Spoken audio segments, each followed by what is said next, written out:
Great. Well, thanks so much. And I really appreciate the segue from some of the previous talks into the importance and prevalence of geologic source contaminants in drinking water aquifers. My focus will be on U.S. drinking water aquifers because that is where I am living and working. And it appears that north of the border, where you all are, the conditions and the settings and the contaminants have some similarities. So I hope you find something useful from today's talk. First, just to set up the importance and reason for talking about contaminants in groundwater, both in Canada and in the US, about a third of the population overall obtains its drinking water from a groundwater source. Some of that is from public supply and some of that is from private wells. And you can see from especially the map in the US, but also from the bar charts on the Canadian side, that the distribution of where people are using groundwater as a drinking water source is distributed differently across the landscape. So some places are more dependent on groundwater than others. And the places that are dependent on groundwater, there is often no other option available for safe potable water. So this is a real motivation for why thinking about groundwater quality is important with regard to public health and drinking water supply. Nationally in the US, geogenic constituents, that is sources from geologic materials, commonly occur in drinking water aquifers at concentrations that exceed established human health benchmarks or approach human health benchmarks. This is data presented on the map from a recent survey of public water systems across the entire continental United States, with the darkest part of the pie chart showing where at least one inorganic contaminant, so that's the geogenic contaminants, radionuclides, and also nitrate, exceed an established human health benchmark, with the pinkish being exceeding half of that benchmark. So you can see for many of the principal aquifers used for public supply in the US, a substantial proportion either approach or exceed human health benchmarks for at least one constituent. We also need to think about domestic drinking water supplies. At least in the US, drinking water quality from domestic wells is virtually unregulated. There are no testing requirements, there are no treatment requirements. Homeowners are completely responsible for knowing, A, that they should test, what to test for, completing that testing, and then installing and maintaining any treatment that might be needed. So we find a pretty big disconnect with regard to drinking water quality provided by domestic wells versus public supply in the US. We take a closer look at our quaternary aquifer, the glacial aquifer system that is abutting Canada, going from coast to coast in the US. We see that 26% of this aquifer area has at least one exceedance of an established human health benchmark, with another 22% that are approaching that human health benchmark, that is exceeding half of the benchmark. Arsenic, manganese, radionuclides, and nitrate are the primary inorganic constituents that are found at elevated concentration, which is the sum of the high and moderate concentration in the glacial aquifer system. And let's continue our look at the glacial aquifer system. Over the course of the last decade, USGS spent a significant amount of time and resources compiling, cleaning, and putting together for our use for various kinds of studies, measurements of arsenic, manganese, and other constituents across the nation. For the studies specifically in the glacial aquifer system, we limited the measurements that we used for analysis to wells that were more than 1.5 meters deep, with most of the wells falling in from that depth to a depth of about 80 meters, with the deepest wells being in the western part of the glacial aquifer system out in Washington State. We had thousands of measurements of both arsenic and manganese that were used in various studies of occurrence and then in some model development that we did. So let's take a look at arsenic first. Arsenic has health risks related to cancers, neuropathy, skin abnormalities, and other adverse health effects that are coming to light as studies are ongoing. In the US and Canada, the regulatory standard is the same, 10 micrograms per liter. This is an enforceable standard in the United States, the maximum contaminant level set by EPA. We find that redox condition and pH are very much controls regarding arsenic mobilization in our landscape. The left-hand map here shows proportions of high and elevated arsenic, again, the yellow and green here, which are high or elevated arsenic across different parts of the glacial aquifer system. You can imagine from west to east, north to south, that the nature of that geologic material, that glacially deposited material can be different. It can be thicker or thinner, it can be more interbedded, it can be more sandy or more till-rich. And so the differences in the nature of that glacial sediment also then makes the geologic and geochemical conditions different, thus resulting in different contaminants that are most prevalent in the drinking water. The right-hand map shows a model, a machine learning model of predicted arsenic across the glacial aquifer system.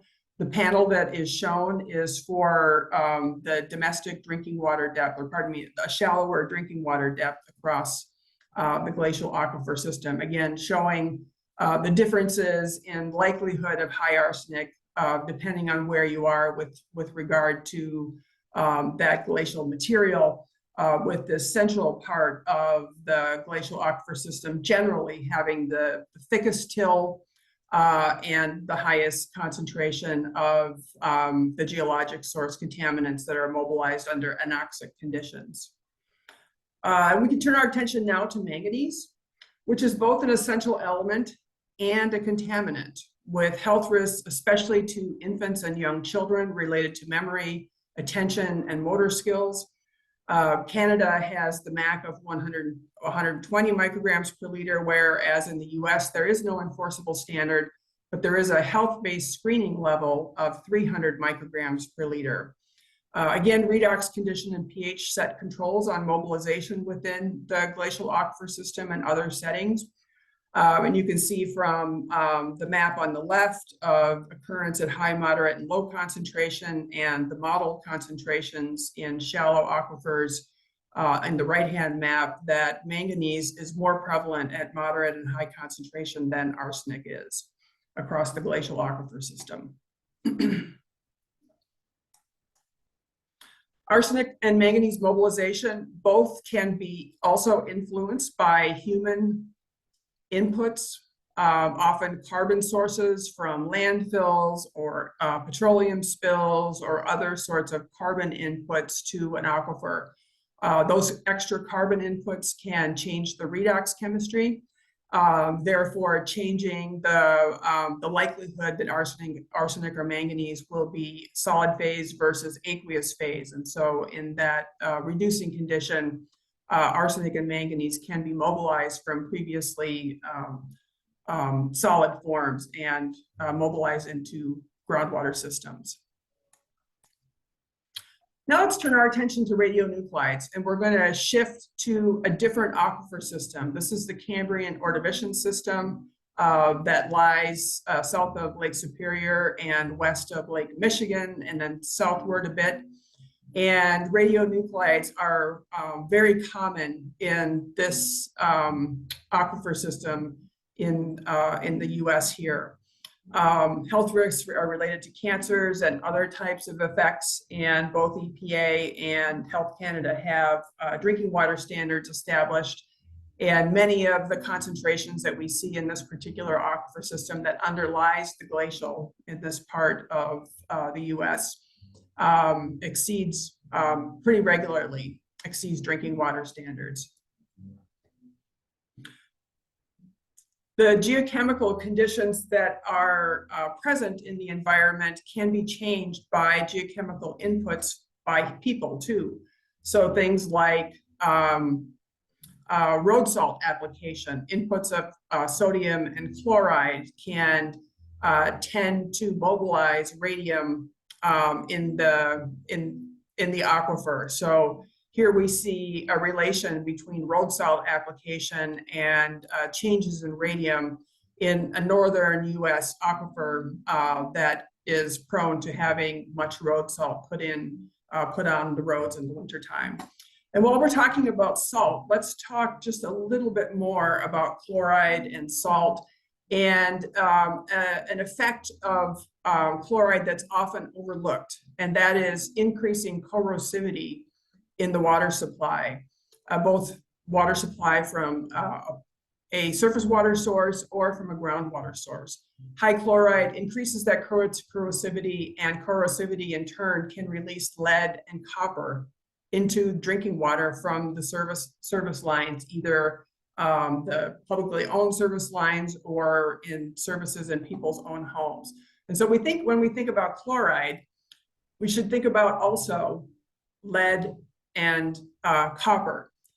Chloride isn't just about chloride, it's also about lead. And then one more issue related to mobilization of geologic source contaminants, that can be artificial recharge, which can have unintended consequences when infiltration or injection of dissimilar water, either geochemically different or thermally different, can cause a change in redox condition, pH, adsorption, or solubility. And these sorts of activities, we heard the thermal talk earlier. These sorts of changes can cause mobilization of previously adsorbed or mineralized constituents. And so thinking about the geochemistry in these sorts of conditions is also a key consideration to long-term success for different types of recharge or thermal systems. And finally, societal factors also relate to our drinking water quality. We talked before that domestic well users are more prone to exposure to contaminants when compared to people served by public water systems by the very nature of the differences in testing and treatment requirements.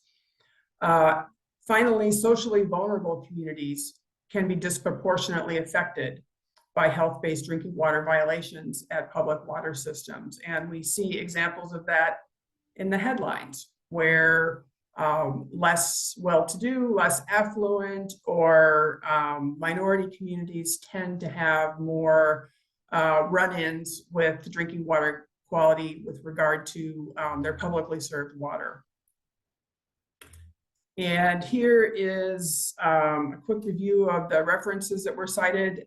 If anyone's interested in more information on any particular topic, also feel free to email me after the fact. I'm happy to chat or share any additional resources. Thanks.